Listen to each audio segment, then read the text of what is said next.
Hello and welcome back to another Warriors book review. Today I will be reviewing Crowfeather's Trial. Before I get into it, I just want to say that I love this book and I would rate it 5 stars, definitely.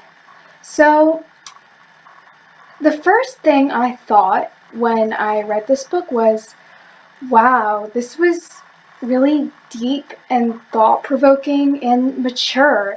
It was one of the most mature children's books that I'd read in a long time. It was just, there's so much deep meanings in it, and you don't see that a lot in children's books. Like, you don't see all these heavy, tough subjects brought up with and dealt with in children's media and literature and stuff. So, yeah,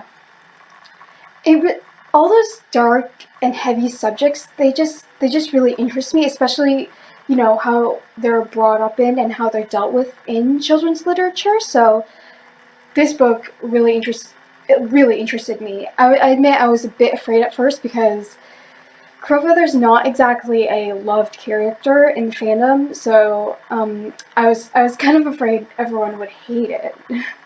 And I don't know. Yeah, I was afraid I would hate it too.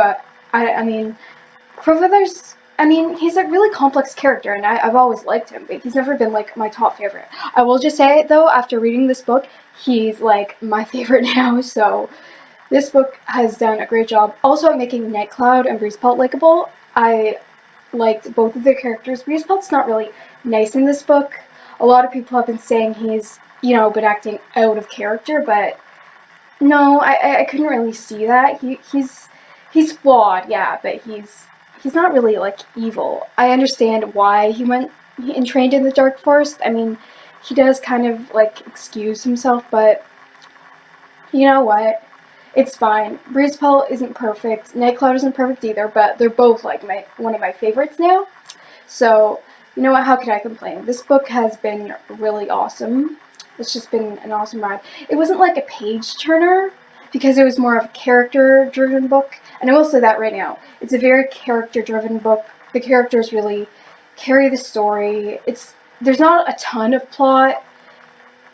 You can find it a bit repetitive, but that's because it really doesn't focus on the plot, and it focuses more on the characters and the character interactions and the development. Crowfeather's character development, I will say, was awesome. So if you like good character development, if you like lots of character interactions and all that kind of stuff, like me, because I'm a very character-driven reader, you'll love this book. If you tend to like more plot-driven stuff, you can still get some things out of this book. I mean, it's not totally terrible if you like plots. It can just get a little repetitive and boring sometimes. But the reason why I love this book so much was because it brought up the really heavy subject of, the fallout of divorce. I mean, spoilers if you haven't read A Vision of Shadows yet, but Nightcloud and Crowfeather aren't together any longer, and I kind of see this coming. I mean, probably you could all see this coming from the earlier books. They were never, like, in love. It was literally just, like, a marriage of convenience thing. Nightcloud just wanted to have kids. That's why she wanted to be mates with Crowfeather. And Crowfeather literally just wanted to prove his loyalty. It was kind of random, honestly. And, yeah, so it was kind of expected that they weren't, like, together anymore. So, yeah. And, yeah. But what I really liked about this book was, okay, I don't know, this is probably an unpopular opinion. I haven't seen many people say this. A lot of people said that they wanted Crowfeather and Nightcloud to end up together, but I didn't. I might be the only person with this opinion, but I didn't want to see them end up together because I didn't think it was realistic. And I know you're gonna say, stuff like, there are books about talking cats and there's magical powers and they can speak to dead cats. How is it supposed to be realistic? This book felt like it was supposed to be realistic, if that makes sense. Like, it didn't have much to do with, like, fantasy. It was almost like, it was like a family drama. Like, it really didn't, honestly, other than the talking cats part, it didn't really feel like fantasy. Yeah, it just felt more like a drama with family and stuff. Okay, anyway. So, I really liked that in the end, Crowfeather and Nightcloud decided, you know what, we don't really love each other. We just, we aren't meant to be, we can still be friends. I'm so glad that they decided, we can actually talk like civilized people, but they weren't like friends. They weren't like, in love or anything. They were still good friends though. And that's what really, that's, I think, the main point I loved about this book was that, they decided, they can still co-parent Breeze Pelt. They can still raise him. They should have raised him to be a good warrior, and they kind of failed and screwed up in that part. But they can still be friends, even if they're not, like, together or anything. And, like, they can still be on good terms. They don't have to be fighting all the time like they were in, like, Omen of the Stars or something. Because I'm pretty sure they were fighting a lot then. And they seem to hate each other, but you know what? I think Crowfeather actually says this in the book. Like he mentions something about how saving Nightcloud was actually, Nightcloud going missing might not have been a terrible thing because it made him rekindle his relationship with Breezepelt, because we can see, we get some inferences that he was close with Breezepelt as a kid, which I really liked. Like, and I felt kind of sad, like a lost opportunity. Where did that, relationship go? Yeah. So, and I'm really glad he got to rekindle his, friendship with Nightcloud. I'm glad they didn't get together. I kind of would have found that a little bit, like, too happy. Like, I mean, it did end on a happy ending. It was happy. But it would have felt, like, too clean. Like, too much of, like, a happy ending and they all lived happily ever after and stuff like that. It wouldn't have felt realistic. Another thing that I loved was rekindling family relationships and trying to forgive. And, okay, so one thing I didn't know that, was that Crowfeather, he never really met Hollyleaf. She died in the Great Battle, and he was, like, he was full of remorse that he didn't get to know her. He didn't get to know his own daughter. So he decided to at least rekindle his relationship with his two sons, Lionblaze and Jayfeather. So he goes to Lionblaze, and he doesn't really beg for forgiveness, but he's just like, I screwed up. I was a bad father to Breezepelt. I was a bad father to you. Breezepelt was a jerk. I know he almost murdered you. That's not excusable. And I messed up. Like, I was wrong. Breezepelt was wrong. We were all wrong. And I'm sorry. Like, he didn't, as far as I can tell, he didn't, like, beg for Lionblaze's forgiveness. And he's just like, if you can forgive me if you want, it's fine. But you don't have to forgive me. That's also fine. And Lionblaze, because for some reason he feels like, a kind of more forgive and forget kind of guy, he forgives Crowfeather.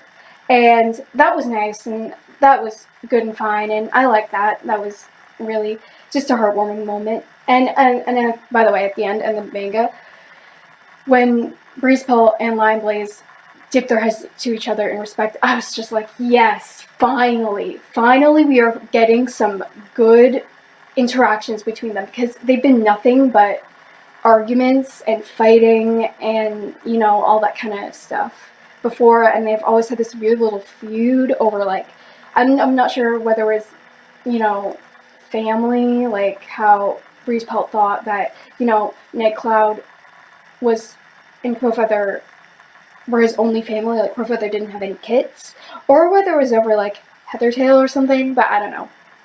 Anyways, I'm so glad they buried that and just gone on with their lives. And so after that, Crowfeather goes to Jayfeather.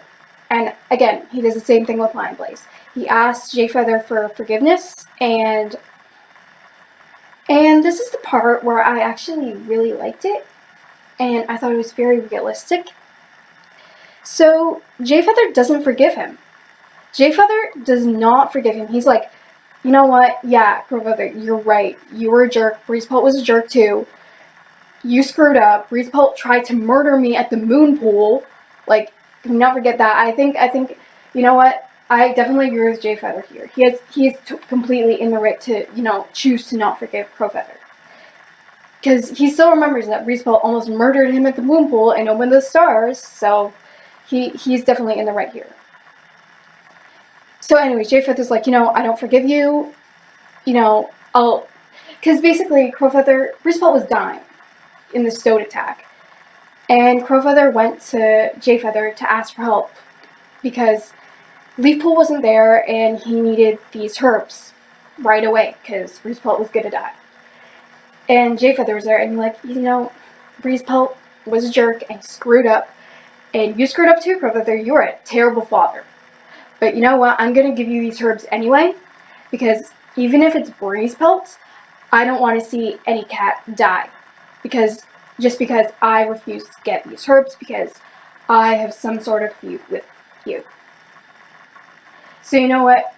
Even though Jay Feather doesn't forgive him and Breezepelt, he still kind of is on okay terms with them. He's like, I can't forgive this, but I don't want to let any cat die, so I'll give you these herbs. Which is really nice. I'm glad Jay Feather didn't, abandon his abilities and just be like, oh, I'm not going to give you these herbs because your son tried to kill me and my brother or something like that.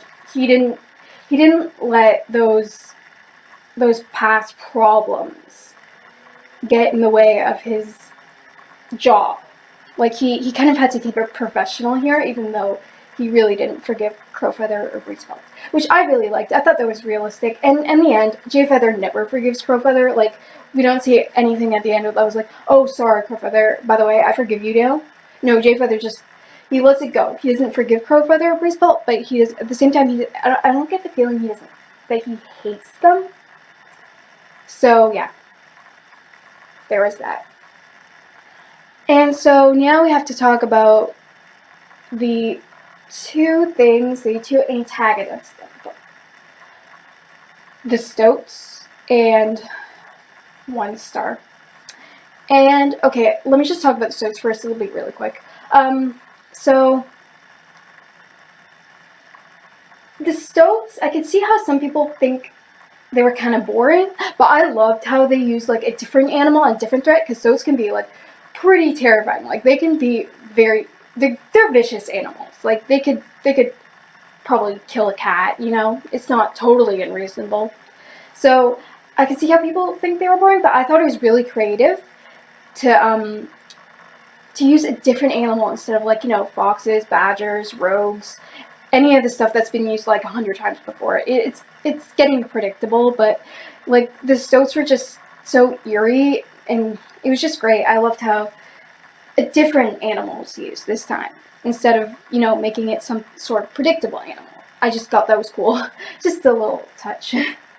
Now we get to One Star. I'm gonna try not to rant and ramble here, but let me just say this. A lot of people hate One Star. A lot of people really don't like One Star, and he's pretty controversial, I think. He's probably even more controversial than Crowfeather. Probably even more hated than him, too. But I appreciate him as a complex character. He is deeply flawed. He's made so many mistakes. He's screwed up a lot.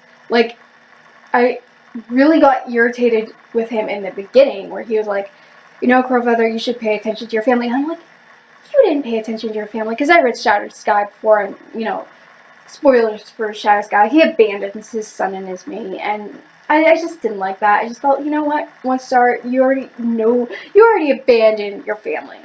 How dare you say this to Crowfeather? He was being really nasty there. I didn't like it. He irritated me. Every time he showed up on the page, he irritated me, which kinda wasn't that great because One Star was in a lot of this book. I really hated how he exiled Crowfeather just for doing the logical and sensible thing and then calling Crowfeather a traitor for being logical and asking for help. That was just, One Star is just so stupid. I don't like him. I mean, I appreciate him as a complex character, but like I said before, but I don't like him, I hate his personality. He has a terrible personality. at least after the prophecies begin. And you know what?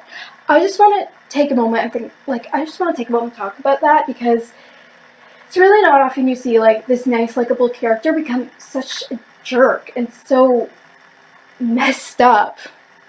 And, like, I really like that. Like, I like how they're able to take a good character and make him really a lot more complex and a lot deeper. And that's the other thing about this book.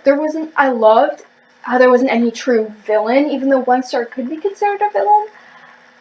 I think he had his reasons for doing what he did.